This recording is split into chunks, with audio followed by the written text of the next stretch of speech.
बादशाह का मूड अच्छा था। वो नौजवान वजीर की तरफ मुड़ा और मुस्कुराकर पूछा, तुम्हारी जिंदगी की सबसे बड़ी ख्वाहिश क्या है? वजीर शर्मा गया, इसने मुंह नीचे कर लिया। बादशाह ने कहा लगाया और बोला, तुम बुरा मत, बस अपनी जिंदगी की सबसे बड़ी ख्वाहिश बता। वजीर घुटनों पर झुका और आजिज़ी से बोला, हुजूर, अब दुनिया की खूबसूरत तरीन सल्तनत के मालिक हैं।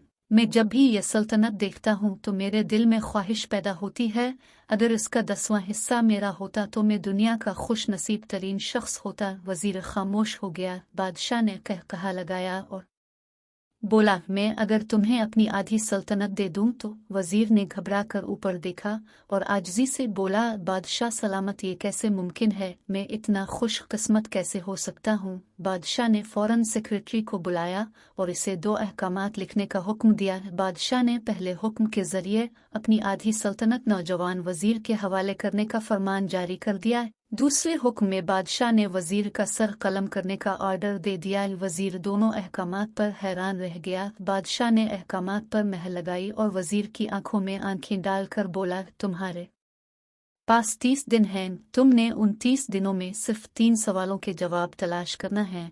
कि तुम कामयाब हो गए तो मेरा दूसरा हुक्म मनसूख हो जाएगा और तुम्हें आधी सल्तनत मिल जाएगी, और अगर तुम नाकाम हो गए तो पहला हुक्म खारिज समझा जाएगा और दूसरे हुक्म के मुताबिक तुम्हारा सर उतार दिया जाएगा। वजीर की हैरत परेशानी में बदल गई। बादशाह ने इसके बाद फरमाया, मेरे 3 सवाल लिख लो। वजीर ने लिखना शुरू कर दिया। बादशाह ने कहा, इंसान की जिंदगी की सबसे बड़ी सच्चाई क्या है?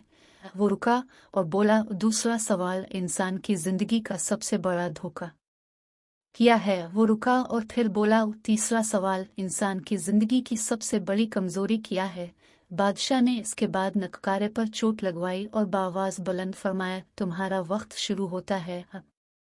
वजीर ने दोनों परवाने उठाए और दरबार से दौड़ लगा दी। इसने शाम मुल्क भर के दानिश्वर, अदीब, मुफक्किर और ज़हीन लोग जमा किए और सवाल उनके सामने रख दिए। मुल्क भर के दानिश्वर सारी रात बहस करते रहे, लेकिन वो पहले सवाल पर ही कोई कॉन्सेंसस डेवलप न कर सके। वजीर ने दूसरे दिन दानिश्वर बढ़ा दिए, लेकिन नतीजा वही निकला। वो आने वाले दिनों में लोग बढ़ाता रहा, मगर उसे कोई तसल्ली बख्श जवाब ना मिल सका। यहाँ तक कि वो मायूस होकर दारुल हुकूमत से बाहर निकल गया। वो सवाल उठाकर पूरे मुल्क में फिरा, मगर उसे कोई तसल्ली बख्श जवाब ना मिल सका। वो मारा मारा फिरता रहा, शहर शहर गाहे गाहे की खाक छानता रहा। शाही लिबास फट गया, पगड़ी ढीली होकर गर्दन में लटक गई, जूते फट गए और पाहे में छाले पड़ गए। यहाँ तक कि शर्त का आखिरी दिन आ गया। अगले दिन उसने दरबार में पेश होना था। वजीर को यकीन था ये उसकी जिंदगी का आखिरी दिन है। कल उसकी गर्दन काट दी जाएगी और जिस्म शहर के मरकजी पाल पर लटका दिया जाएगा। वो मायूसी के आलम में दारुल हुकूमत की कच्ची आबादी में पहुंच गया। आबादी के सिरे पर एक फकीर की झोंपड़ी थी। वो गिरता पड़ता इस कुटिया तक पहुंच गया। फकीर सूखी रोटी पानी में डुबो कर खा रहा था, साथ ही दूध का प्याला पड़ा था और फकीर का कुत्ता श्रॉप श्रॉप की आवाज़ों के साथ दूध पी रहा था। फकीर ने वजीर की हालत देखी, कहा लगाया और बोला, जनाब आली, अब सही जगह पहुंचे हैं। आपके तीनों सवालों के जवाब मेरे पास हैं। वजीर ने हैरत से इसकी तरफ देखा और पूछा, आपने कैसे अंदाजा लगा लिया मैं कौन हूँ और मेरा मसला क्या है? फकीर ने सूखी रोटी के टुकड़े छाबे में रखे, मुस्कुराया, अपना बोरिया उठाया और वजीर से कहा, ये देखिए, आपको बात समझ आ जाएगी। और वजीर ने झक कर देखा, बोरिये के नीचे शाही खिलत बिछी थी। ये वो लिबास था जो बादशाह अपने करीब तरीन वज़रा को इनायत करता था। फ़कीर ने कहा, जनाब अली में भी इस सल्तनत का वज़ीर होता था। मैंने भी एक बार आपकी तरह बादशाह से शर्त लगाने की गलती कर ली थे, नतीजा आप खुद देख लीजिए। फ़कीर ने इसके बाद सूखी रोटी का टुकड़ा उठाया और दोबारा पानी में डुबोकर खाने लगा। वज़ीर ने दुखी दिल से पूछा, क्या अब भी जवाब तलाश नहीं कर सके थे? फ़कीर ने कहा लगाया और जवाब दिया, मेरा केस अब से मुख्तलिफ था। मैंने जवाब ढूंढ लिए थे। मैंने बादशाह को जवाब बताए, आधी सल्तनत का परवाना फाड़ा, बादशाह को सलाम किया और उस कुटिया में आकर बैठ गया। मैं और मेरा कुत्ता दोनों मुतमईन जिंदगी गुजार रहे हैं। वजीर की हैरत बढ़ गई, लेकिन यह साबिक वजीर की हमाकत कि तज्जिए का वक्त नहीं था, जवाब मालूम करने की घड़ी थी। चुनांचे वजीर एंकर पर्सन बनने की बजाय फरियादी बन गया और उसने फ़कीर से पूछा, क्या आप मुझे सवालों के जवाब दे सकते हैं? फ़कीर ने हाँ में गर्दन हिलाकर जवाब दिया है। मैं पहले 2 सवालों का जवाब मुफ्त दूंगा, लेकिन तीसरे जवाब के लिए तुम्हें कीमत अदा करना होगी। और वजीर के पास शर्त मानने के सिवा कोई ऑप्शन नहीं था। उसने फौरन हाँ में गर्दन हिला। फ़कीर बोला, दुनिया की सबसे बड़ी सच्चाई मौत है।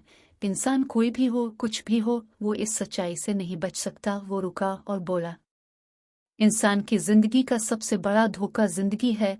हम में से हर शख्स जिंदगी को दायमी समझकर उसके धोखे में आ जाता है। फ़कीर के दोनों जवाब नाकाबिल तरदीद थे। वजीर सरशार हो गया। इसने अब तीसरे जवाब के लिए फ़कीर से शर्त पूछी। फ़कीर ने कहा लगावा कुत्ते के सामने से दूध का प्याला उठाया, वजीर के हाथ में दिया और कहा, मैं आपको तीसरे सवाल का जवाब इस वक्त तक नहीं दूंगा जब तक आप ये दूध नहीं पीते। वजीर के माथे पर पसीना आ गया। इसने नफरत से प्याला जमीन पर रख दिया। वो किसी कीमत पर कुत्ते का जूठा दूध नहीं पीना चाहता था। फ़कीर ने कंधे उचकाए और कहा, वो कि तुम्हारे पास अब 2 रास्ते हैं।